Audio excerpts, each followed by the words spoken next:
చాలా సంతోషం. చాలా జిల్లాలో బట్టి ఇంకా ఆ యొక్క కల్చర్ రాలేదు. విజయవాడ దాదాపు 90% మంది చేసుకుంటున్నారు. తిరిగి వాళ్ళు కూడా మీరు ఒక ఆటో డ్రైవర్ అని మా యూనిఫామ్ పోలీస్ అధికారులు మా అధికారులు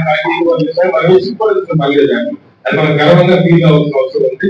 ఒక ఎదుటి ప్రయాణికులు కానీ వాడు మనల్ని గుర్తించేది వాటితో, కానీ వాటిని కంపల్సరీ మీరు వేసుకోవాలని కోరుతున్నాను.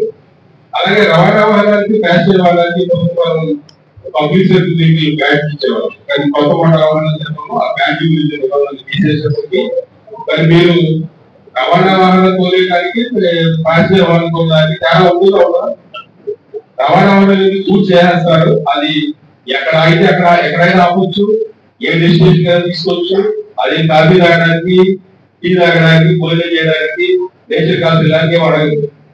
కానీ మన వాహనంలో ఎక్కిన వ్యక్తి కంపల్సరీగా ఇవన్నీ, మరి ఆటోలో ఎక్కిన వ్యక్తి కంపల్సరీగా ఇవన్నీ పాటించే విధానం ఉంటుంది. కాబట్టి వారికి మనం ఫస్ట్ మాట్లాడే విధానం చాలా మర్యాదగా మాట్లాడాలి. అందుకని ఈ బ్యాట్ అనే సిస్టమ్ పెట్టి మిమ్మల్ని దాంట్లో కూడా ఒక డ్రైవింగ్ కి సంబంధించిన డ్రైవింగ్ కాదు, ప్రయాణికులతో ఎలా బిహేవ్ చేయాలి, ప్రయాణికులతో ఎలా మాట్లాడాలి అనే విధానం కూడా మీరు ఖచ్చితంగా మాట పెంచే ఊరు పెంచి అయితే మాట పెంచుతుంది. మన మాట సక్రమంగా మాట్లాడి ఆ ప్రయాణికులతో మనకు రేపు మాట్లాడదాము, లేకపోతే పేరు చేసిన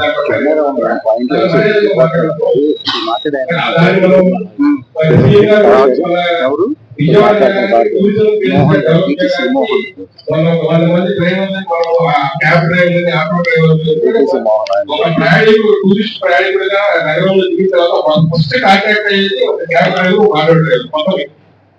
మరి మీరు మాట్లాడే విధానము, మీరు చేసే వాటితో ఉచ్చరించే విధానం, వాటితో గొడవ పడే విధానం, వాటిని సభ్యులతో చూసే విధానం పైన మన యొక్క నగరం యొక్క వారి గురించి చెప్పుకుంటారు వాటి తర్వాత టూర్ అయిపోయిన తర్వాత.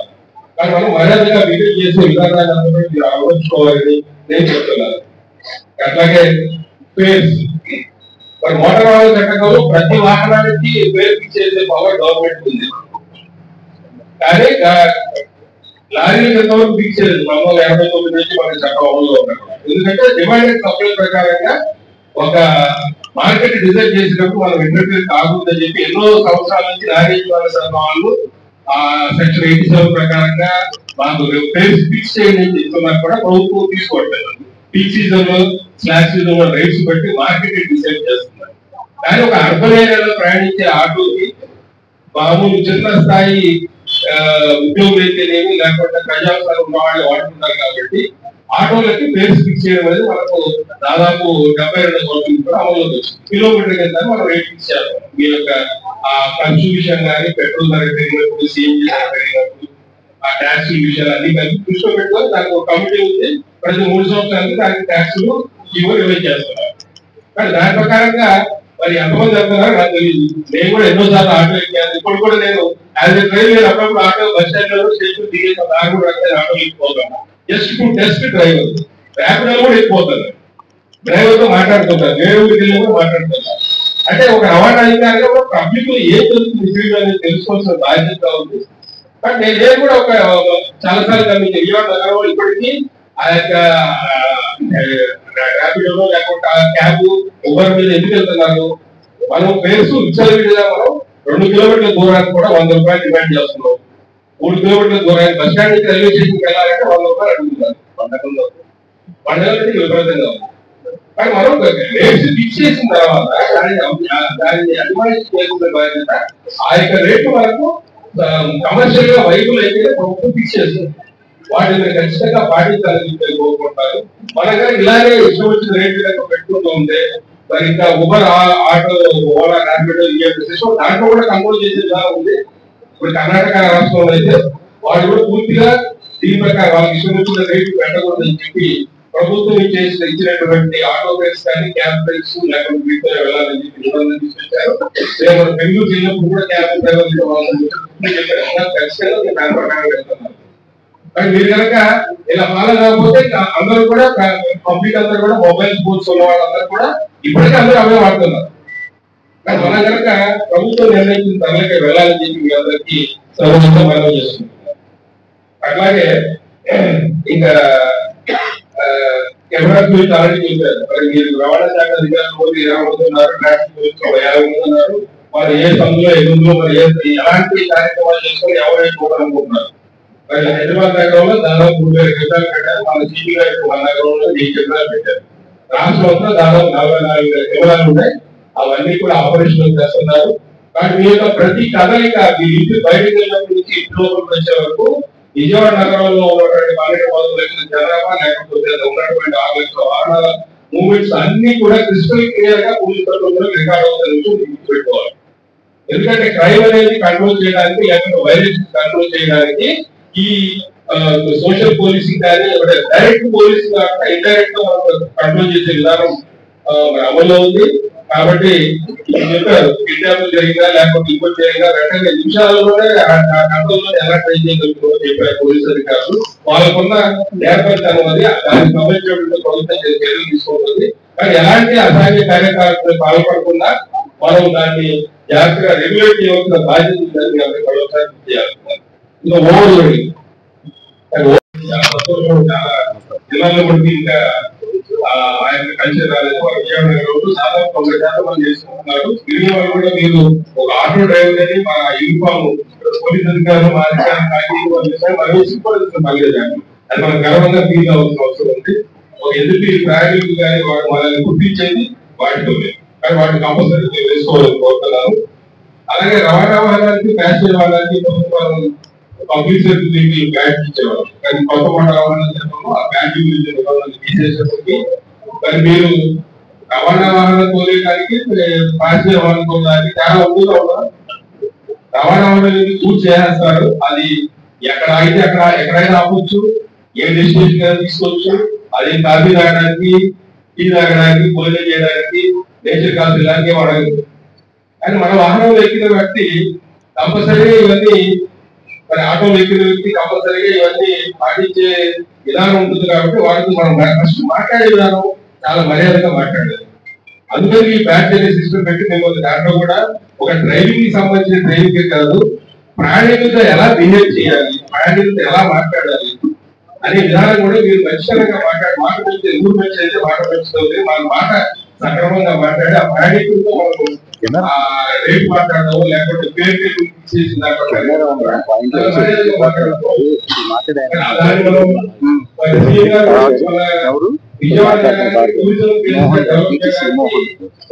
మంది డ్రైవర్లు క్యాబ్ డ్రైవర్లు ఆటో డ్రైవర్లు ఒక ప్రయాణికుడు టూరిస్ట్ ప్రయాణికుడిగా నగరంలో దిగిన తర్వాత ఫస్ట్ కాంటాక్ట్ అయ్యేది ఒక క్యాబ్ డ్రైవర్ ఆటో డ్రైవర్ మొత్తం.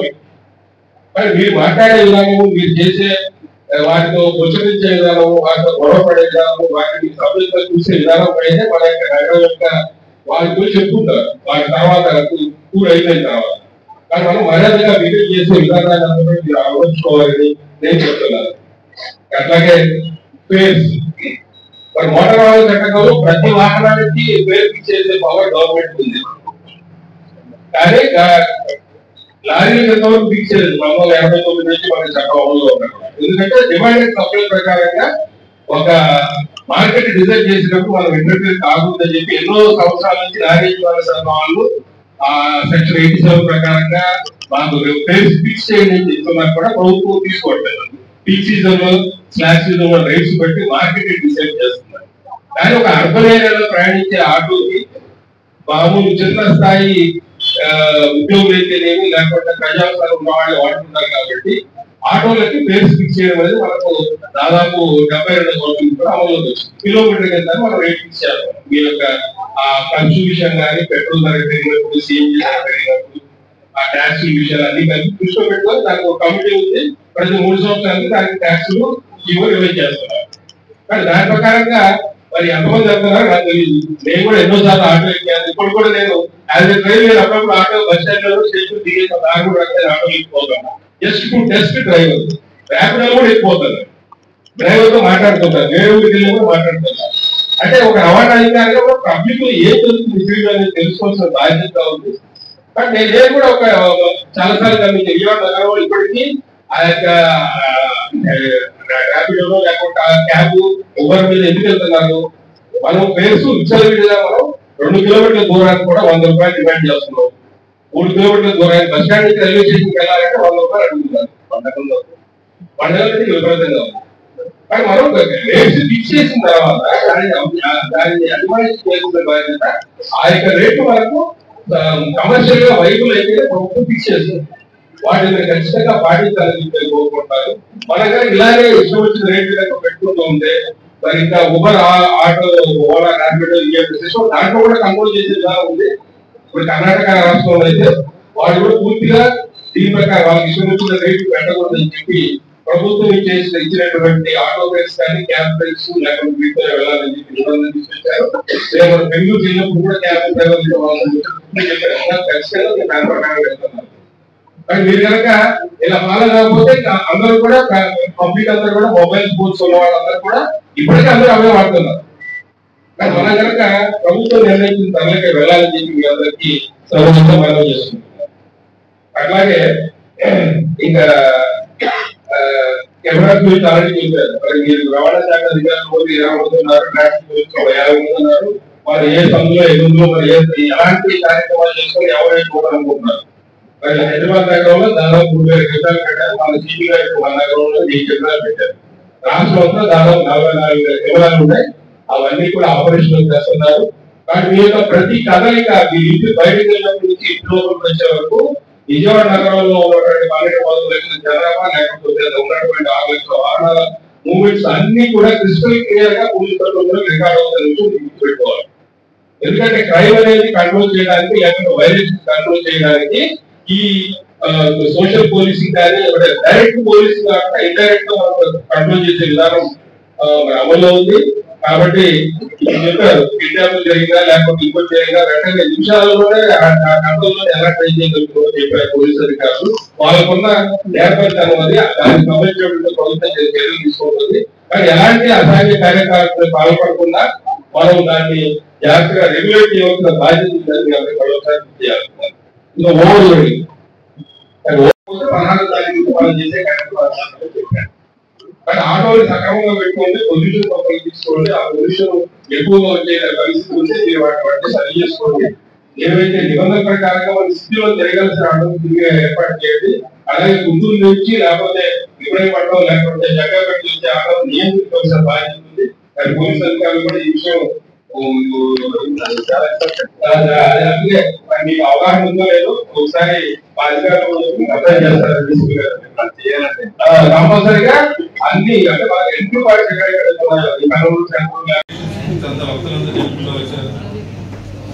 రీసెంట్ గా నెట్వర్క్ మీటింగ్ లో కూడా డిటిసి గారు మోహన్ గారు నేను కూడా ప్యానల్ లో కూర్చోవడం జరిగింది. చాలా చాలా విషయాలు మోహన్ మన డిటిసి గారు అందరికీ చెప్పడం జరిగింది. చెప్పిన దాంట్లో టెక్నికల్ గా స్టాటిస్టికల్ గా అంతకుముందు చెప్పుండొచ్చు. ఆది గారు చెప్పింది కూడా చాలా బాగుంది. డెత్ రేట్ గురించి, ఏ రకంగా చనిపోతున్నారు, తీసుకోవాల్సిన జాగ్రత్తల గురించి ఇవన్నీ వాళ్ళు చెప్తున్నారు. కాబట్టి నేను దాన్ని డీవియేట్ అయ్యి వేరే పాయింట్స్ తెచ్చేద్దామని నేను డిసైడ్ అయ్యాను. ప్రతి ఇంటికి పెద్ద మనమే.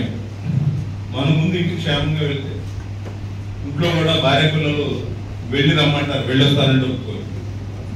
క్షేమంగా వెళ్ళి లాభంగా రమ్మంటారు. అంటే మనం పనికి వెళ్ళి మీరు ఏ రోజు కూలి ఆ రోజు డబ్బు వెళ్తారు. కాబట్టి లాభం అది. లాభం అంటే డబ్బు ఉంటే కాదు, నువ్వు కూడా ఆరోగ్యకరంగా ఇంటికి వెళ్తే అదే లాభం కుటుంబానికి. తల్లిదండ్రులు కానీ, వృద్ధులైన వాళ్ళకి కానీ, తోడబుట్టినట్టు పెళ్లి కాని వాళ్ళు, తోడబుట్టినట్టు చెల్లెడు వాళ్ళు కానీ ఎంతో ఆశ్చర్యం చూస్తాం. మరి మన కుటుంబం చూసినప్పుడు మన ఆటోలో ప్రయాణించేవాడు మనం ఏ రోడ్డు మీద వెళ్తామో ఆ రోడ్డు మీద ఉన్న వాళ్ళ కోసం కూడా ఆ ఇంట్లో కూడా అలాగే చూస్తారో చూడరు. మరి మనతో పాటు మనకి డబ్బులు ఇచ్చి నీ ఆటోలో ప్రయాణించేవాడు, అదేవిధంగా రోడ్డు మీద నడిచేవాళ్ళు కానీ, వేరే వాహనాల మీద ఉండేవాళ్ళు కానీ వాళ్ళ ప్రాణాలు కూడా బాధ్యతగా ఆలోచించాల్సిన విషయం మనకు. కాబట్టి ఆ విషయంలో కూడా ఇంత ఖాళీగా అది కూడా సూచించారు. మన సిపి ఎస్వి రాజశేఖర్ బాబు గారు డ్రోన్ సిస్టమ్ అది పెట్టి ఎక్కడెక్కడ సోర్సెస్ ఉంటాయి ఇంటర్సెప్ట్ చేసి మొత్తం గాంజా అన్నది రాకుండా చేసేసరికి 10 రూపాయల ప్యాకెట్ 200 రూపాయలు కొడుతున్నారు. అది దౌర్భాగ్యం. మీకు అందుబాటులో లేకుండా అది మొత్తం నిర్మూలించినట్టయితే మీరు అలవాట్లు మాని దానికి వెచ్చించే డబ్బేదో మీ భార్య పిల్లల కోసం వెచ్చిస్తారు. మీ ఆరోగ్యం పాడవకూడదు. మీరే ఇంటికి పెద్ద. మీ భార్య పిల్లలు కానీ, తల్లిదండ్రులు ఉంటే తల్లిదండ్రులు కానీ మీద ఒక కార్యక్రమం చేయాలన్నటువంటి ఒక ఆలోచనతోని ఈ రోజు ఇక్కడ ఈ కార్యక్రమాన్ని ఏర్పాటు చేసినందుకు మీ అందరికీ కూడా ట్రాన్స్పోర్ట్ డిపార్ట్మెంట్ నుంచి హృదయపూర్వక అభినందనలు తెలియజేస్తామని. శ్రీనివాస్ చెప్తున్నప్పుడుగా ఇందాక మందు తాగి ఇంటికి వెళ్ళొద్దు, లేదంటే అది మనం డొక్కాడితే అని పదాలు ఉపయోగించి చాలా గట్టిగా చెప్పాడు. దాంట్లో మీరు అందరూ కూడా మందు తాగద్దని నినాదాన్ని తీసుకుని వెళ్తూనే రేటు కూడా పెరిగిందయ్యా తాగద్దని చెప్పాడేమో అనుకున్నాను, కానీ చెప్పలేదు. ఏడీసీపీ గారు అయితే ఆ విషయాన్ని అయితే పూర్తి చేశారు. అలాగే ఏడీసీపీ గారు మాట్లాడుతున్నప్పుడు ఆ విషయాలన్నీ మనం గమనించినట్లయితే ప్రతి కుటుంబంలో కూడా తండ్రి పిల్లలకు ఒక హీరో, ఇప్పుడు కూడా హీరో అతను. కానీ ఏడీసీపీ గారు మాటల్లో చెప్తున్నప్పుడు మీరు గమనించాల్సింది ఏంటంటే అది నిజంగా మన హీరో కదా అని చెప్పి, ఏదైనా మన ఆటోలో ఏదైనా వస్తువులు కానీ పొరపాటును ఎవరైనా వదిలేసినప్పుడు అవి తీసుకెళ్లి పోలీస్ డిపార్ట్మెంట్ కానీ అన్వర్ చేసినట్లయితే నిజంగా మీరు హీరోలే. అప్పుడు పోలీసు వారు కానీ ట్రాన్స్పోర్ట్ డిపార్ట్మెంట్ వారు కానీ గుర్తించి మీకు ఇచ్చేటువంటి అవార్డు కానీ రివార్డులు కానీ ఏది ఉన్నప్పటికీ కూడా అది మీ పిల్లలకు గర్వంగా మీ స్కూళ్ళల్లోని మీ ఇంట్లో కూడా చెప్పుకునేటువంటి పరిస్థితి ఉంటుంది కనుక మీరు హీరోలే. మరి అటువంటి హీరో తరాన్ని మీరు కొనసాగిస్తారని చెప్పి నేనైతే అనుకుంటా ఉన్నాను, అలాగే ఆశిస్తా ఉన్నాను. ఇకపోతే డ్రంక్ అండ్ డ్రైవ్లు కానీ లేదా సెల్ ఫోన్ డ్రైవింగ్ కోసం కూడా మాట్లాడటం జరిగింది. ఇవన్నిటితో పాటుగా ముఖ్యంగా మనం గమనించాల్సింది ఏంటంటే మనం ఇంట్లోని ప్రశాంతత వాతావరణంలో ఉండాలి. మన ఇంట్లో ప్రశాంతత ఎప్పుడైతే లేదో రోడ్డు మీదకి వచ్చినప్పుడు ఆ ప్రశాంతత కాస్త ప్రమాదంగా మారుతుంది. ఎందుకంటే ఇంట్లో భార్య మనల్ని ప్రశాంతంగా పంపించింది అనుకో బయటికి, మనం ప్రశాంతంగానే డ్రైవింగ్ చేసుకుంటాము, 4 రూపాయలు సంపాదించుకుంటాము, ఇంటికి వెళ్తాం. ఒకవేళ ప్రశాంతంగా పంపించలేదు అనుకో బండి బయటకు వస్తుంది, ఇంటికి వెళ్ళేసరికి తాగిపోతుండగా మన ఇంటికి వెళ్ళాల్సిన అవసరం ఉంటుంది. ఎందుకంటే ఆ టెన్షన్స్ మనకు ఉంటాయి కనుక కుటుంబ టెన్షన్ నుంచి తప్పించుకునే పదంలో భార్య పిల్లల్ని జాగ్రత్తగా చూసుకోవాల్సిన బాధ్యత కూడా ఒక డ్రైవర్లుగా మీకు ఉంది. ఎందుకంటే ఇంట్లో నుంచి వచ్చినప్పుడు ప్రశాంతంగా మనం ఎప్పుడైతే రాగలుగుతామో అప్పుడే ప్రమాదాల నుంచి కూడా తప్పించుకోగలుగుతాం అనేటువంటి దాన్ని కూడా మీరు గ్రహించాలి. అలాగే మత్తు పదార్థాలు ఇవేమి కూడా సేకరించొద్దు, చేయించొద్దు, మీరు ముందుకు వెళ్ళొద్దు. ఎందుకంటే అవన్నీ కూడా ప్రమాదాలకు దారితీసేటువంటి అవకాశాలు ఉంటాయి కనుక తెలియజేస్తూ ఉన్నాము. అట్లాగే సమయం లేదు కనుక దీన్ని నేను ముగిస్తూనే IFTU సభ్యులందరికీ కూడా మరొకసారి హృదయపూర్వక అభినందనలు, ధన్యవాదాలు తెలియజేసుకుంటూ రోడ్డు సంబంధించినటువంటి భద్రతా నియమాలు పాటించాలని చెప్పి, అలాగే ఏడీసీపీ గారు అన్నట్టుగా రోడ్డు మధ్యలో దయచేసి వాహనాలు మాత్రం ఆపద్దు. చాలా వరకు కూడా మా వరకు కూడా వస్తున్నాయి కంప్లైంట్స్. ఆర్టీసీ బస్సు వస్తుంది, ఆటో వస్తుంది, 2 ప్రమాదం అని అంటున్నారు వాళ్ళందరూ కూడాను. ఎందుకంటే వాళ్ళు ఎప్పుడు ఎక్కడ ఆపుతున్నారు కూడా తెలియని పరిస్థితుల్లో ఉన్నారు. దయచేసి ఇవన్నీ కూడా రోడ్డు పక్కకి ఆపే విధంగా మీరందరూ కూడా ముందుకు వెళ్ళాలని చెప్పి కోరుకుంటూ సిటీ గారికి ఈ మైక్ అందజేస్తూ థ్యాంక్ యూ సార్. రాజోపచార విషయాలు చెప్పారు.